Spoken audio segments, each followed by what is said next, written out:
Okay, here we go. So this is a ProPublica article that came out this week about 10 ways that billionaires avoid taxes on an epic scale, right? And this is, again, not really too surprising. Oh, Crab's here too, right? Shout out to Crab for the thumbnail. So 10 ways billionaires avoid taxes on an epic scale. After a year of reporting on the tax machinations of the ultra-wealthy, ProPublica spotlights the top tax avoidance techniques. That's a tongue twister right there. That provide massive benefits to billionaires. Also a tongue twister. Massive benefits to billionaires. Alliteration. It sure is. Now, again, this is a great little image. You got the eye, and you got all the that's Steve Ballmer and a couple of billionaires that you don't know. Of course, there's Bezos and Buffett back there, and fucking Bloomberg. I think that's Bloomberg with a thing. All right. So anyway, this guy Paul Kiel, he wrote a really good article here. This is part of a series called The Secret IRS Files. They've been doing this research for a while, and all the research is public. They're a badass organization. You know, I have some questions on their election coverage, but they do some really, really good work. So last June, drawing on the largest treasure trove of confidential American tax data that's ever been obtained, ProPublica launched a series of stories documenting the key ways of the ultra-wealthy, how the ultra-wealthy avoid taxes, strategies that are largely unavailable to most taxpayers. Marked the first anniversary of the launch, we decided to assemble a quick summary of the techniques, all of which can generate tax savings on a massive scale, revealed in the series. Now, again, our MMT folks and friends will scream, taxes don't fund spending, and they may or may not. But what they do get is the ultra wealthy to pay their fair share, and it normalizes it counters the ledger and stops them from wealth hoarding. So the first one would be the ultra wealth effect, and what they're calling. Okay, so their first story unraveled how billionaires like Elon Musk, Warren Buffett, and Jeff Bezos were able to amass some of the largest fortunes in history while paying remarkably little tax relative to their immense wealth, and they did it in part by avoiding selling off their vast holdings of stock. You know, so the U.S. system taxes income. Selling stock generates income, so they avoid income as the system defines it. Meanwhile, they tap into their wealth by borrowing against it, and borrowing is not taxable.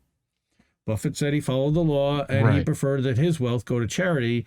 The others didn't comment beyond a from Elon Musk, which is also pretty interesting and not too surprising. So they're using... I wish I knew exactly how they're doing that, but essentially they're using so they're selling stocks. They're not selling them, which generate income. They're not selling them. They're holding them. Yes, but then they're like borrowing with that as collateral? They're borrowing against that as collateral. Okay, so they're pawning their stocks, essentially. Well, they're yes and no. I mean, it doesn't belong, it doesn't go to anybody else. They're just putting it up as collateral, but it doesn't leave their account. And they had to be borrowing it. I mean, what are they borrowing it? Like, who's giving them the money in that case? It would either be a bank, the actual or the spendable government. Money. It would likely be a bank. Okay. In some way, shape, or form. Gotcha. That would be using the stock as a hedge, or as what they would say collateral. Okay, to say that if this goes and then they're up, trading all that for but they're never trading it. Got it. Because he pays off the loan. Well, the banks might, but like he might not. But he earns the money to pay off the loan, and that's all they care about.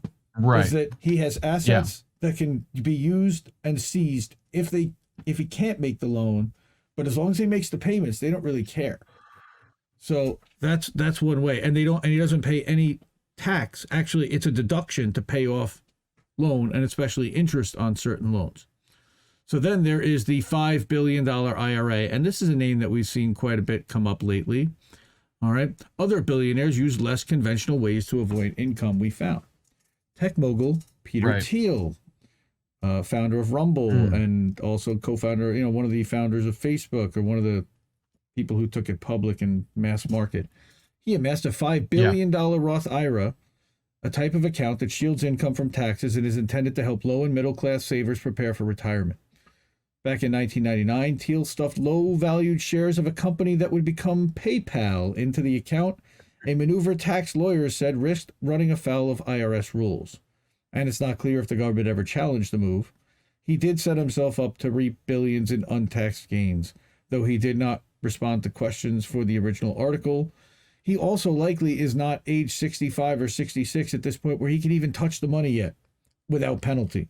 Nor would he even want to. Right. Why would he? He's got plenty of money. He could just let that money continue to appreciate. And all of the, so the way that a Roth IRA works, because I happen to have one, and I was advised very early on when I was young enough, I had a little bit of money to do that with. Reason why is because what you do is you pay into it and you pay the tax on the money that you put in, and any gains that you make from investing on that money are tax free as long as you leave the money in there until you're age 65. And that's available to anybody. And you can contribute up to a certain amount per year to it to continue to help it grow, in addition to the appreciation on the account. So, got it. So this guy basically every year threw in $2,000 worth of PayPal preferred potential stock down the road, watched it appreciate, and all the appreciated gains are tax free, as long as he lets it sit there till he's 65 or the company sells and cashes him out. Okay. That's what's going on. He's getting essentially an insurance annuity back from his stock, kind of. Well, no, he's getting all the growth tax free. All the growth for the entire lifetime that he owns the stock, as long as he holds it for like 40 years or whatever, whenever he sells it, all the growth from everything that he put in is all tax free. That's billions of dollars. Like he said, $5 billion at this point it's worth. And it's going to be worth more by the time he's done. And there's no cap on a Roth IRA, pretty much? Nope. They didn't put in that rule. And they can at any point. And he'll sue, and he'll probably get away with it, and they'll grandfather the people in, and they'll put a cap in moving forward, potentially. Yeah. But he'll get away with it. Yeah. Because he has enough money, and he'll buy enough people. So, the $1 billion Parlor trick. He might... Go ahead. He might get a financial slap on the wrist, but only slightly. Right? You know? Potentially. Yeah. So then we've got the $1 billion Parlor trick, which is turning high tax rate trading into low tax rate income. Like what? So again, even when tech billionaires do show income on their tax return, they tend to pay relatively low income taxes because the type of income they have, gains from long-term investments, such as from stock sales, are taxed at a much lower rate. But what do you do if you're making over $1 billion every year and it's largely from short-term trading? Do you just accept that you'll pay the higher rate on all that income? Well, as they reported earlier this week, this guy, Jeff Yass, all right, Yass Queen, all right, that's probably where it came from. He's the head of one of the most profitable firms on Wall Street. He did not meekly accept his fate. Instead, his firm, Susquehanna International, found creative ways to Susquehanna weed. Right. Sorry, go ahead. Found creative ways to transform the wrong sort of income into the right kind, generating tax savings that exceeded $1 billion over just 6 years. Of course, they declined to comment, but in a court case that centered on similar allegations, it maintained that it complies with the law. Of course it does. It's a legitimate up-and-up organization And then, so if you read this, so this article right here is all about Susquehanna. Meet the billionaire and rising geo. So this thing, you can go down rabbit hole after rabbit hole after rabbit hole and learn about all these scumbags and all these billionaires and how they operate. And then, of course, you've got the magic of sports ownership, where you will make money while legally reporting losses. Right? Right. So the tax code offers business owners a slew of methods to erase income through deductions, none more awesome than buying a sports team, as Steve Ballmer learned from buying the Clippers. The Clippers. He paid $2 billion. It doesn't matter whether the team's actually profitable and growing in value. It can still be a write-off. In some cases, they found owners could effectively deduct a given player's contract not once, but twice. They're allowed to take deductions comparable to those for factory equipment that loses value as it ages, even as teams almost inevitably gain in value.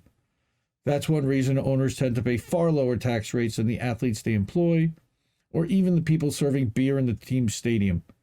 In their story, they found a Clippers arena worker who made $45,000 a year that paid a higher tax rate than billionaire Steve Ballmer. He says, I pay the taxes I owe. Oh, I'm telling you, we need a, don't look green. Actually, David does look for the money too, just in different places. He just won't look to Belmarsh. Build, drill, and save. The real estate and oil businesses can both be tax havens. So that's yet another way that the billionaires are hiding their money and avoiding massive billions of dollars in taxes. So, in certain industries, the tax breaks are so plentiful that billionaires can erase their income entirely, even as they grow richer. So you've seen here Stephen Ross, who also owns the Miami Dolphins. Money laundering. Yes. Yeah, he went 10 years without paying any income tax. And he says, I followed the law. Another mogul, this one in the oil business, managed to tap a near bottomless well of write-offs via one of the biggest oil spills in history. Is this the one in Louisiana that we were talking about? I'm guessing that it was. Yeah, I think so. Let me guess. Yeah. Yeah. How did we know? We covered that a long time ago. All right, how did we miss that? Look for that from the December edition, because we definitely covered that one too.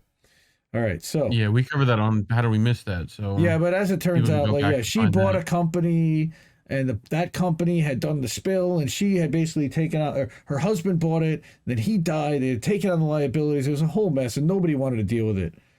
But even a billionaire's hobbies can pay off at tax time, and this is where we're going to talk about, we should start a race team, right? Yeah. Deductions from hobbies and side projects, which the ultra-wealthy can structure as businesses, are another fun option. For some billionaires, it's racehorses. So they found that 6 owners of thoroughbreds at the Kentucky Derby in 2021 had a combined $600 million in tax write-offs on their horse racing operations alone. For others, like Beanie Babies founder Ty Warner, it's luxury hotels. So the billionaire splurged on a couple landmark Four Seasons locations, then went 12 years without paying any income tax.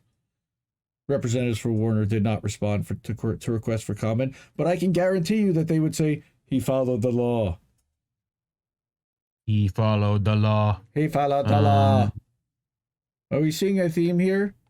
And then of course we're just gonna do this whole paragraph's just gonna be about lobbying, right? Where we just lobby for smaller taxes. Well, pretty much. Because it costs you less to do that, and you probably can write it off on your taxes as donation or charity or whatever. Dude, by funding a PAC. Beanie Babies, yes. He's the founder of Beanie Babies. His name's on the ass of every Beanie Baby that's ever existed. So yeah, he's probably worth a couple of bucks. Yeah, change the tax laws. Not your Beanie Baby though. Your Beanie Baby's probably around 25 cents. No, but Ty's ass is on the name of it either way. Beanie Baby Exchange. Yes, but the Beanie Baby Exchange has definitely cut down on its ratio, Right? So sometimes it pays to fight for a new tax break. For the billionaires who contributed millions to Republican politicians, the payoff came in the form of Trump's big, beautiful tax cut for pass-through businesses. We found the change. Is that what he called it? Oh, yeah. The big, beautiful tax. It was a big, beautiful tax cut. You bet he did. It's huge. They wouldn't quote him if he didn't say it. It's very big. It's huge. Oh, God. It's very good. I really hope. We'll call it the big, beautiful tax cut. I'm really not ready for 4 more years of this clown, or 5 plus, including a campaign. God. And then dude, it's already going to ramp up, and the media have been big, beautiful just babies. Yeah, Mad Maz has got They had to put new panties on, Oh, they were just. Oh, dude, come on. So, yeah. I mean, they've been itching for it. They love fucking Trump. They love him to death. So the big, beautiful tax cut, sent $1 billion in tax savings in 1 year to just 82 ultra-wealthy households, just who needed it. Some business owners also boosted their savings with a trick. They slashed their own salaries and categorized the money instead as pass-through income. And then they said, "Oh, I didn't take a salary during the entire pandemic." What do you mean? I'm benevolent. I'm Dan Price. Yeah, I said it. All right. Why tech billionaires pay less than hedge fund managers? With so many options to reduce taxes, the richest Americans often manage low income tax rates. We analyze the income and taxes of the country's top 400 earners, those averaging over $110 million in income per year. Oh, overall, Jesus Christ. Overall, the group paid relatively low rates, shocking, but certain segments, tech billionaire bros, heirs, private equity execs, stood out even within this elite population because they were able to draw on the sorts of techniques detailed above. Also drawing on these techniques were wealthy politicians like the governors of Colorado and West Virginia. That's Jim Justice, and I believe, is that Hickendusher? I think so. Yeah, something like that. Poopers. All right. And then, of course, brother, can you spare a stimulus check? I love that one. All right. Yeah. But the real standouts were the billionaires who reported such low incomes that they qualified for government assistance. Of course they do. At least 18 billionaires received stimulus checks in 2020 because their tax returns placed them below the income cutoff of $150,000 for a married couple. They're fucking billionaires. So fucked up. Oh my God. That's ridiculous. Bro, give me that I wonder list. where that fucking Here you go. $200 went. You want that list? Here, they got $3,600 each. Bap. Jesus. Here we go. Just to put a little fucking cherry on top of their giant dragon protected mountain full of gold. Here's a name we're pretty familiar with. George Soros. Ira Rennert. Worth $3.7 billion. His 62,000 square foot Hamptons home is one of the largest in the country. So he was unlikely to get cabin fever during the lockdown, let alone have trouble buying food. This reads like Lifestyles of the Rich and Famous. I need Robin Leach to read all of this. Yes. Right. Robin Leach. Or at least Robin Williams. Robin Leach. Okay. People. What? Oh, hi, Nancy. Oh, goodness. She belongs in there, too. So, trust this. How wealthy families pass billions to heirs while avoiding taxes, of course, through trusts. The holes in the estate tax we found are even more remarkable.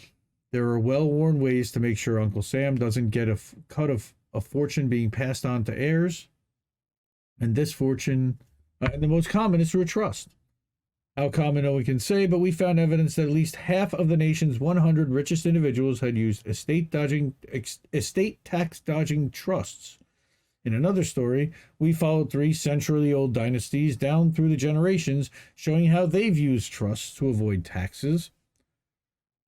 Okay, so that a fortune could pass all the way from the original early 20th century tycoon to, for example, the great-great-granddaughter who recently collected $210 million before her 19th birthday. Let me guess. A Rockefeller, a Morgan, or a Rothschild. One of those would be my guess. Yep. Okay. So what's really cool is, hey, help. What? Don't worry. You were just stepping on Jimmy. It's all right. So help us report on taxes in the ultra wealthy. So I think that's pretty cool. So they want help. And if you know something related to this investigation, you can fill out a form or provide it securely through multiple methods, or you can volunteer your expertise. And this is the gentleman who wrote this, and you can see his signal number and his cell phone number, which is right there. Very brave and very bold. And mad respect for assembling this list, because this list is not going to make you any friends in the billionaire community. And they've got some resources to do things if you make them angry. So that's a little frightening for his safety. And I hope nothing happens to our friend Paul. And all of our friends over at ProPublica for publishing something like this, or maybe they're allowed to. I don't really know at this point, like what the deal is with this type of reporting. You know, how they get access to this kind of secret tax files. Number one. Number two, then again, that's bombshell. And then they've been dripping this stuff out for a year. Damn. Yeah. What do you think, man? Warren needs a blood pressure pill, it sounds like. Because he said that this was literally raising his blood pressure. That's pretty damn funny. Gotta lay off that boudin, boy. Gotta lay at that boudin. All right, Crab saying we need billionaires because they create jobs. Oh, wow. We got a lot of people in the chat talking about this for sure. I mean, RLA. You know what it's all about. Hey, Karen. It's all about geometry. It's all about geometry. Thank you, Shaq. Karen, welcome, and thank you for following me over on the Twitter today. We are trying to get Indy to 4,000. I think that we were 3 shy the last that I saw. We are at 3997 followers on Twitter. We're at 950 on the Rockfin right now, so we are just 50 shy of 1,000 on the Rockfin. Thank you so much, everyone, for that. Looking forward to. I'll translate into Cajun for Warren. Boudreaux say you go bring them gators to the billionaires. Okay, that's what we gonna do. I like that idea.